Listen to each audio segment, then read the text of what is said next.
ಎಲ್ಲರಿಗೂ ನಮಸ್ಕಾರ. ನಾನು ದೀಪಾ ಎಸ್ ವಿ, ಸಹಾಯಕ ಪ್ರಾಧ್ಯಾಪಕರು, ಸರ್ಕಾರಿ ಪ್ರಥಮ ದರ್ಜೆ ಕಾಲೇಜು ಯಲಹಂಕ. ಸಮಾಜಶಾಸ್ತ್ರ ವಿಭಾಗದಲ್ಲಿ ಬೆಂಗಳೂರು ನಗರ ವಿಶ್ವವಿದ್ಯಾಲಯ ಮತ್ತು ಬೆಂಗಳೂರು ವಿಶ್ವವಿದ್ಯಾಲಯ ಬೆಂಗಳೂರು ಈ ಎರಡೂ ವಿಶ್ವವಿದ್ಯಾಲಯಗಳಿಗೆ SEP 2025-26ನ ಅಡಿಯಲ್ಲಿ 3ನೇ ಸೆಮಿಸ್ಟರ್ಗೆ ಹೊಸ ಪತ್ರಿಕೆಯೊಂದನ್ನು ಪರಿಚಯ ಮಾಡಲಾಗ್ತಾ ಇದೆ.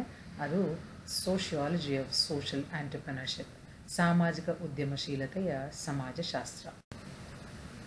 ಈ ಒಂದು ಕೋರ್ಸ್ನ ಔಟ್ಕಮ್ಸ್ ಏನು ಅನ್ನುವಂಥದ್ದನ್ನು ನಾವು ಮೊದಲಿಗೆ ತಿಳ್ಕೊಳ್ಳೋದಕ್ಕೆ ಪ್ರಯತ್ನ ಮಾಡೋಣ.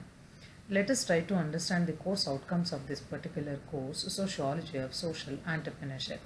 We try to understand the concept and significance of the social entrepreneurship in contemporary Indian society. That is most important because there is a commercial entrepreneurship existing from long time, but then social entrepreneurship started at the later stages. So we need to understand how do we look at this social entrepreneurship from Indian society, in the Indian society, in the contemporary Indian society. And then we also try to analyze the social, cultural, economic factors that influence the social entrepreneurship in India. ಭಾರತದಲ್ಲಿ ಸಾಮಾಜಿಕ ಉದ್ಯಮಶೀಲತೆಗೆ ಪ್ರಭಾವವನ್ನು ಬೀರುವಂತಹ ಅಂಶಗಳು ಯಾವ್ದ್ಯಾವುದು, ಸಾಮಾಜಿಕ, ಸಾಂಸ್ಕೃತಿಕ, ಆರ್ಥಿಕ ಅಂಶಗಳು, ಹೀಗೆ ಇವೆಲ್ಲವುಗಳ ಪ್ರಭಾವ ಹೇಗಿದೆ ಅನ್ನೋದನ್ನು ಅರ್ಥ ಮಾಡ್ಕೊಳ್ಳೋದಕ್ಕೆ ಸಾಧ್ಯ ಆಗುವಂಥದ್ದು ಈ ಪತ್ರಿಕೆಯನ್ನು ಅಧ್ಯಯನ ಮಾಡಿದ ನಂತರದಲ್ಲಿ. To evaluate the impact of social entrepreneurship on Indian communities and societal structures. Indian communities and societal structures are totally different because it is based on various aspects, the geographical aspects, the cultural, the religious, everything matters. Hence here, how the social entrepreneurship is making an impact on all these communities and the society and various different institutions and the structures, that is more important. That is why we will be able to understand that as well. Apply the sociological theories to the practice of social entrepreneurship with an Indian perspective. ಭಾರತೀಯ ದೃಷ್ಟಿಕೋನದಿಂದ ಸಾಮಾಜಿಕ ಸಿದ್ಧಾಂತಗಳನ್ನು ಈ ಒಂದು ಸಾಮಾಜಿಕ ಉದ್ಯಮಶೀಲತೆ ಅನ್ನುವಂಥದ್ದನ್ನು ನಾವು ಹೇಗೆ ಪ್ರಾರಂಭ ಮಾಡಿದ್ದೇವೆ, ಅದು ಯಾವ ರೀತಿಯಾಗಿ ನಡೆದುಕೊಂಡು ಹೋಗ್ತಾ ಇದೆ ಅನ್ನೋದನ್ನು ಕೂಡ ನಾವು ಅರ್ಥ ಮಾಡ್ಕೊಳ್ಳೋದಕ್ಕೆ ಸಾಧ್ಯ ಆಗುವಂಥದ್ದು ಈ ಪತ್ರಿಕೆಯನ್ನು ಓದೋದ್ರ ಮೂಲಕ. And it also helps us in understanding understand the Indian society, and also it helps us in developing the critical thinking skills through the analysis of case studies of Indian social enterprises.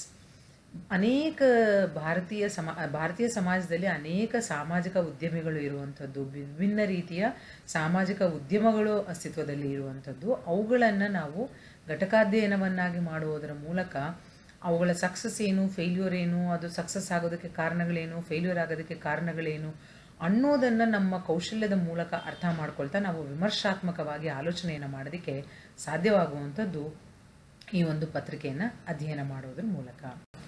ಹಾಗೇನೇ ನಾವು ಈ ಒಂದು ಪತ್ರಿಕೆಯನ್ನು ಅಧ್ಯಯನ ಮಾಡೋದ್ರ ಮೂಲಕ ನಮಗೆ ಬೇರೆ ಇನ್ಯಾವ ರೀತಿಯಾದಂತಹ ಒಂದು ಅನುಕೂಲತೆಗಳು ಇದೆ ಅಂತ ಬಂದಾಗ, ನಾವು ಈ ಫೌಂಡೇಶನಲ್ ಕಾನ್ಸೆಪ್ಟ್ಸ್ ಏನಿದೆ ಅಂದರೆ ಮೂಲಭೂತ ಪರಿಕಲ್ಪನೆಗಳು ಏನಿದೆ, ಇವೆಲ್ಲವುಗಳನ್ನು ನಾವು ಅರ್ಥ ಮಾಡ್ಕೊಳ್ಳೋದಕ್ಕೆ ಸಾಧ್ಯ ಆಗುತ್ತೆ. ಯಾಕೆ ಅಂತಂದರೆ ಸಾಮಾಜಿಕ ಉದ್ಯಮಶೀಲತೆ ಎನ್ನುವಂಥದ್ದು ಭಾರತೀಯ ಸಮಾಜದಲ್ಲಿ ಅಸ್ತಿತ್ವದಲ್ಲಿರುವುದಕ್ಕೂ ಬೇರೆ ಯಾವುದೇ ಒಂದು ಸಮಾಜದಲ್ಲಿ ಅಸ್ತಿತ್ವದಲ್ಲಿರೋದಕ್ಕೂ ವ್ಯತ್ಯಾಸಗಳಿದ್ದೇ ಇರುತ್ತೆ. ಸೊ ಆ ಹಿನ್ನೆಲೆಯಲ್ಲಿ ಈ ಫೌಂಡೇಶನಲ್ ಕಾನ್ಸೆಪ್ಟ್ಸ್, ಮೂಲಭೂತ ಪರಿಕಲ್ಪನೆಗಳೇನಿದೆ ಅವುಗಳನ್ನು ಅರ್ಥೈಸ್ಕೊಳ್ಳುವಂಥದ್ದು ಬಹಳ ಇಂಪಾರ್ಟೆಂಟ್ ಆಗ್ತಾ ಬರುವಂಥದ್ದು. So we will be able to understand and articulate the foundational concepts of social entrepreneurship within the Indian context, because the Indian society is filled with lot of different kind of structures, I mean based on religion, based on the culture, etc., etc. We will also be able to differentiate and evaluate the various types and models of social enterprises. Social enterprises are totally different in their types, and then they have different models in Indian society depending upon the need of the hour, and then how it is continuing over a period of time, whether it has been successful, whether the objective has been completely fulfilled or not. All these things we will be able to understand. We will be able to assess and measure the social impact of social enterprises on Indian community development or community development in India. ಭಾರತದಲ್ಲಿ ಸಮುದಾಯ ಅಭಿವೃದ್ಧಿ ಅನ್ನೋದಕ್ಕೆ ಈ ಸಾಮಾಜಿಕ ಉದ್ಯಮಗಳು ಯಾವ ರೀತಿಯಾದಂತಹ ಒಂದು ಪ್ರಭಾವವನ್ನು ಬೀರಿ ಪರಿಣಾಮವನ್ನು ಬೀರಿದೆ ಅನ್ನೋದನ್ನು ಮಾಪನ ಮಾಡೋದಕ್ಕೆ ನಮಗೆ ಸಾಧ್ಯ ಆಗುವಂಥದ್ದು ಈ ಒಂದು ಪತ್ರಿಕೆಯನ್ನು ಓದಿದ ನಂತರದಲ್ಲಿ. And it also helps us in analyzing the challenges and opportunities facing social entrepreneurship in India. ಭಾರತದಲ್ಲಿ ಸಾಮಾಜಿಕ ಉದ್ಯಮಶೀಲತೆಯಲ್ಲಿ ತೊಡಗಿಸಿಕೊಂಡಿರುವವರಿಗೆ ಇರುವಂತಹ ಸವಾಲುಗಳು ಯಾವುವು, ಅವಕಾಶಗಳು ಯಾವುವು, ಅವುಗಳನ್ನು ಅವ್ರು ಹೇಗೆ ಬಳಕೆ ಮಾಡ್ಕೊಳ್ತಾ ಇದ್ದಾರೆ, ಈ ಎಲ್ಲ ಅಂಶಗಳನ್ನು ಅರ್ಥೈಸ್ಕೊಳ್ಳೋದಕ್ಕೆ ಸಾಧ್ಯ ಆಗ್ತಾ ಹೋಗುತ್ತೆ. The beauty of another PSO of this particular paper is applying the interdisciplinary knowledge drawn from business, sociology, development studies, etc. We have various disciplines are there. Among all those disciplines, we are going to draw some information and then we are going to apply over here, try to understand how it is helping in the social enterprises, the success or the community development through social enterprises. ಅಭಿವೃದ್ಧಿ ಅಧ್ಯಯನಗಳಿರ್ಬೋದು, ಸಮಾಜಶಾಸ್ತ್ರ, ವ್ಯಾವಹಾರಿಕ ಜ್ಞಾನ, ಈ ರೀತಿಯಾದಂತಹ ಬೇರೆ ಬೇರೆ ವಿಭಿನ್ನ ವಿಜ್ಞಾನಗಳು ಏನಿದೆ ಅವುಗಳ ಒಂದು ಜ್ಞಾನವನ್ನು ಪಡೆದುಕೊಂಡು ಅಂತರ್ಶಿಸ್ತೀಯವಾಗಿ ಈ ಸಾಮಾಜಿಕ ಉದ್ಯಮಶೀಲತೆಯನ್ನು ಅರ್ಥ ಮಾಡ್ಕೊಳ್ಳೋದಕ್ಕೆ ನಮಗೆ ಸಾಧ್ಯವಾಗುವಂಥದ್ದು. Develop an entrepreneurial mindset with a strong social consciousness, that is most important. Today we can see there are so many students who have come up with social organizations, I mean to say these enterprises, NGOs they have started, non-profit organizations, and then various other kind of organizations which they are leading through the inspiration by the social entrepreneurs who are there in India. ಭಾರತದಲ್ಲಿರುವಂತಹ ಅನೇಕ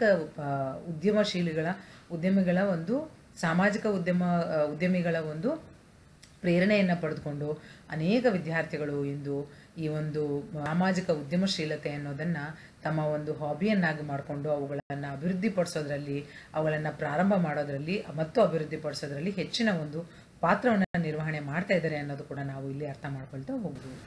Let us come to the structure of the program of this particular course. So it consists of 5 credits. ಇದು 5 ಕ್ರೆಡಿಟ್ಗಳನ್ನು ಹೊಂದಿರುವಂಥದ್ದು. ವಾರಕ್ಕೆ 5 ಗಂಟೆಗಳ ಕಾಲ ಪಾಠಗಳನ್ನು ಮಾಡುವಂಥದ್ದು. Similarly, we have 20 marks for internal assessment, 80 marks for semester end exams, and the duration of the exam is for 3 hours, where you are going to have 2 marks, 5 marks and 10 marks questions with internal choice. 20 ಅಂಕಗಳು ಆಂತರಿಕ ಅಂಕಗಳಿಗೆ ಮೀಸಲಾಗಿರುವಂಥದ್ದು, 80 ಅಂಕಗಳಿಗೆ ನೀವು ಮುಖ್ಯ ಪರೀಕ್ಷೆಯನ್ನು ಬರೀತೀರಿ. 3 ಗಂಟೆಗಳ ಕಾಲ ಪರೀಕ್ಷೆಯನ್ನು ನಿಮಗೆ ಬರೆಯೋದಕ್ಕೆ ಅವಕಾಶ ಇರುವಂಥದ್ದು. ಇದರಲ್ಲಿ 2, 5 ಮತ್ತು 10 ಅಂಕಗಳ ಪ್ರಶ್ನೆಗಳು ಬರುತ್ತೆ. ಅದರಲ್ಲಿ ನಿಮಗೆ ಇಂಟರ್ನಲ್ ಚಾಯ್ಸ್ ಕೂಡ ಇರುವಂಥದ್ದು.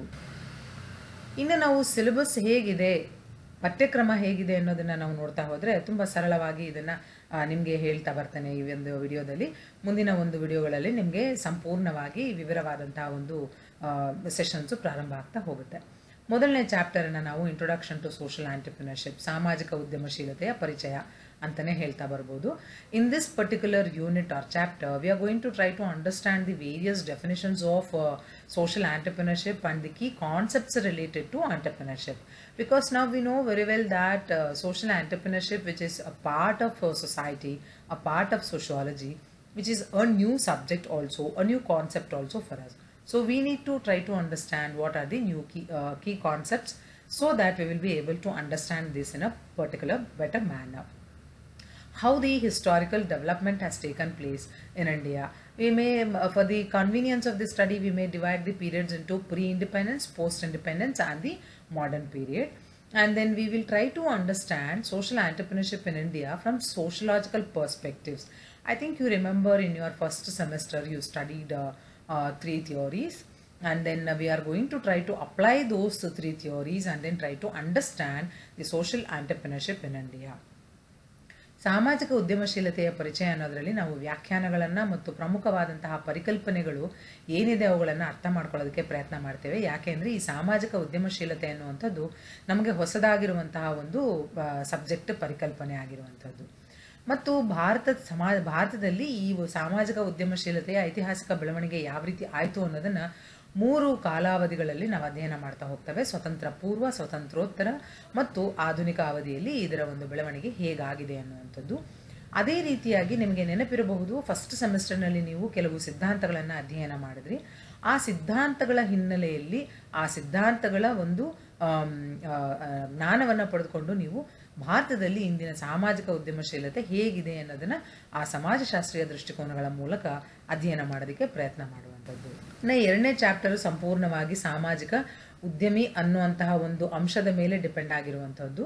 Social entrepreneur, this is the second chapter which talks about what should be the characteristics and motivations of social entrepreneurs, and then if they have to be social entrepreneurs, they should have a leadership qualities and they should be very, very innovative.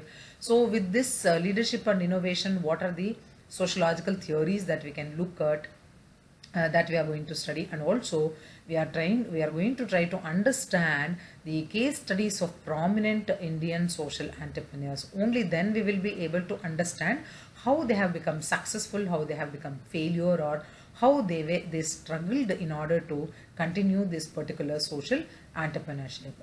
ಸಾಮಾಜಿಕ ಉದ್ಯಮಿಗಳ ಒಂದು ಲಕ್ಷಣಗಳು ಯಾವ ರೀತಿ ಇರುತ್ತೆ, ಅವರಿಗೆ ಪ್ರೇರಣೆಗಳು ಯಾವ್ಯಾವುದು ಅನ್ನುವಂಥದ್ದು, ಮತ್ತು ಈ ಸಾಮಾಜಿಕ ಉದ್ಯಮ ಅನ್ನೋದನ್ನು ಪ್ರಾರಂಭ ಮಾಡಬೇಕು ಅಂತಂದರೆ ಅವರಲ್ಲಿ ನಾವೀನ್ಯತೆ ಅನ್ನುವಂಥದ್ದು ಹೆಚ್ಚಾಗಿ ಇರಬೇಕು ಮತ್ತು ನಾಯಕತ್ವ ಗುಣಗಳು ಇರಬೇಕು. ಈ ನಾಯಕತ್ವ ಮತ್ತು ನಾವೀನ್ಯತೆ ಅನ್ನುವಂಥದ್ದು ಈ ಸಾಮಾಜಿಕ ಉದ್ಯಮಶೀಲತೆಯ ಹಿನ್ನೆಲೆಯಲ್ಲಿ ಸಮಾಜಶಾಸ್ತ್ರೀಯ ಸಿದ್ಧಾಂತಗಳನ್ನು ಅನ್ವಯ ಮಾಡಿ ಅದನ್ನು ಅಧ್ಯಯನ ಮಾಡುವಂಥದ್ದು ಈ ಪರ್ಟಿಕ್ಯುಲರ್ 2ನೇ ಚಾಪ್ಟರ್ನ 2ನೇ ಅಂಶದಲ್ಲಿ ನಾವು ಅರ್ಥ ಮಾಡ್ಕೊಳ್ತಾ ಬರಬೇಕಾಗತ್ತೆ. ಹಾಗೇನೇ ಮುಂದುವರೆದು ಭಾರತದಲ್ಲಿನ ಪ್ರಮುಖ ಸಾಮಾಜಿಕ ಉದ್ಯಮಿಗಳ ಬಗ್ಗೆ ಅಧ್ಯಯನಗಳನ್ನು ಮಾಡುವಂಥದ್ದು. ಇಲ್ಲಿ ನಾನು ನಿಮಗೆ ಇಬ್ಬರ ಬಗ್ಗೆ ಸುಮಾರು ಎಕ್ಸಾಂಪಲ್ನ ಕೊಟ್ಟಿರುವಂಥದ್ದು. ಅಂಶು ಗುಪ್ತಾ ಅವರು ಗೂಂಜ್ ಅನ್ನುವಂತಹ ಒಂದು ಸಂಸ್ಥೆಯ ಸ್ಥಾಪಕರಾಗಿರ್ತಾರೆ. ಅದೇ ರೀತಿಯಾಗಿ ಬಿಂದೇಶ್ವರ್ ಪಾಠಕ್ ಇವರು ಕೂಡ ಬೇರೆ ಒಂದು ಸಂಘದ ಪ್ರಾರಂಭ ಮಾಡಿರ್ತಾರೆ. ಈ ರೀತಿಯಾಗಿ ಬೇರೆ ಬೇರೆ ಸಾಮಾಜಿಕ ಉದ್ಯಮಿಗಳು ಏನಿದ್ದಾರೆ ಅವರೆಲ್ಲರ ಬಗ್ಗೆ ಅಧ್ಯಯನ ಮಾಡುವಂಥದ್ದು. ಅದರ ಮೂಲಕ ನಾವು ಸಾಮಾಜಿಕ ಉದ್ಯಮಶೀಲತೆ ಅಂದರೆ ಏನು, ಸಾಮಾಜಿಕ ಉದ್ಯಮಿ ಅಂದರೆ ಹೇಗಿರಬೇಕು, ಹೇಗೆ ಸಕ್ಸಸ್ ಆಗ್ತಾರೆ, ಈ ಎಲ್ಲ ಅಂಶಗಳನ್ನು ನಾವು ಅಲ್ಲಿ ಅರ್ಥ ಮಾಡ್ಕೊಳ್ತಾ ಬರ್ತೇವೆ. ಅವರ ಒಂದು ಪ್ರಮುಖ ಕೊಡುಗೆಗಳು ಏನು ಸಮಾಜಕ್ಕೆ ಅನ್ನೋದು ಕೂಡ ನಾವಿಲ್ಲಿ ಅರ್ಥ ಮಾಡ್ಕೊಳ್ತಾ ಬರುವಂಥದ್ದು. ಮುಂದುವರೆದು 3ನೇ ಚಾಪ್ಟರ್ನಲ್ಲಿ ನಾವು ಸಾಮಾಜಿಕ ಉದ್ಯಮಗಳ ವಿಧಗಳು ಮತ್ತು ಮಾದರಿಗಳು ಯಾವ್ಯಾವ ರೀತಿ ಇದೆ ಅನ್ನೋದನ್ನು ನಾವು ಅರ್ಥ ಮಾಡ್ಕೊಳ್ತಾ ಬರುವಂಥದ್ದು ಪ್ರಮುಖವಾಗಿರುವಂತಹ ಒಂದು ಘಟ್ಟ ಈ ಒಂದು ಚಾಪ್ಟರ್ನಲ್ಲಿ. We are going to try to understand in the 3rd chapter various types and models of social enterprises in India, because innovation is more important in social entrepreneurship, where we are going to apply that, and then we are going to start with the enterprise because we want to bring in the social development. ಸಾಮಾಜಿಕ ಅಭಿವೃದ್ಧಿ ಅನ್ನುವಂಥದ್ದನ್ನು ತರಬೇಕು ಅಂತ ಹೇಳಿದ್ರೆ ಈ ಸಾಮಾಜಿಕ ಉದ್ಯಮಶೀಲತೆಯ ಮೂಲಕ ಯಾವ ರೀತಿಯಾಗಿ ನಾವು ವಿಭಿನ್ನ ಮಾದರಿಗಳನ್ನು ತಂತ್ರಗಳನ್ನು ಅಳವಡಿಸ್ಕೊಳ್ಳೋದ್ರ ಮೂಲಕ ಅಭಿವೃದ್ಧಿಯನ್ನು ತರೋದಕ್ಕೆ ಸಾಧ್ಯ ಆಗುತ್ತೆ ಅನ್ನುವಂಥದ್ದನ್ನು 3ನೇ ಚಾಪ್ಟರ್ನಲ್ಲಿ ನಾವು ಸ್ಟಡಿ ಮಾಡ್ತಾ ಬರ್ತೇವೆ. ಹಾಗೆ ಮುಂದುವರೆದು 4ನೇ ಚಾಪ್ಟರ್ನಲ್ಲಿ ಇಷ್ಟೆಲ್ಲ ಸಾಮಾಜಿಕ ಉದ್ಯಮಶೀಲತೆಗಳು ಏನೇನೆಲ್ಲ ಇದೆ, ಯಾವ ಉದ್ಯಮಗಳು ಇದೆ ಅನ್ನೋದನ್ನೆಲ್ಲ ನಾವು ಅರ್ಥ ಮಾಡ್ಕೊಂಡ ನಂತರದಲ್ಲಿ ನಾವು ಈ ಒಂದು ಸಾಮಾಜಿಕ ಉದ್ಯಮಗಳ ಒಂದು ಪ್ರಭಾವ ಏನಿದೆ ಭಾರತದಲ್ಲಿ ಸಮುದಾಯ ಅಭಿವೃದ್ಧಿಯ ಮೇಲೆ ಅನ್ನುವಂಥದ್ದನ್ನು ಅರ್ಥ ಮಾಡ್ಕೊಳ್ತಾ ಇವುಗಳ ಸಾಮಾಜಿಕ ಪರಿಣಾಮವನ್ನು ಮಾಪನ ಮಾಡೋದಕ್ಕೆ ನಾವು ಪ್ರಯತ್ನವನ್ನು ಮಾಡುವಂಥದ್ದು. ಹಾಗೇನೇ ಪ್ರಭಾವಶಾಲಿ ಸಾಮಾಜಿಕ ಉದ್ಯಮಿಗಳ ಅಥವಾ ಉದ್ಯಮಗಳ ಅಧ್ಯಯನವನ್ನು ಮಾಡುವಂಥದ್ದು. We are going to try to understand the impact of social enterprises on Indian community development in India, and also how the social impact can be measured in Indian context. This is more important. And also in this chapter we are going to try to understand the case studies of impactful social enterprises in India. There are so many social enterprises are there, social entrepreneurs are there, but very few have been identified at the global level and at the national level. So we are going to study a handful of them as a case study.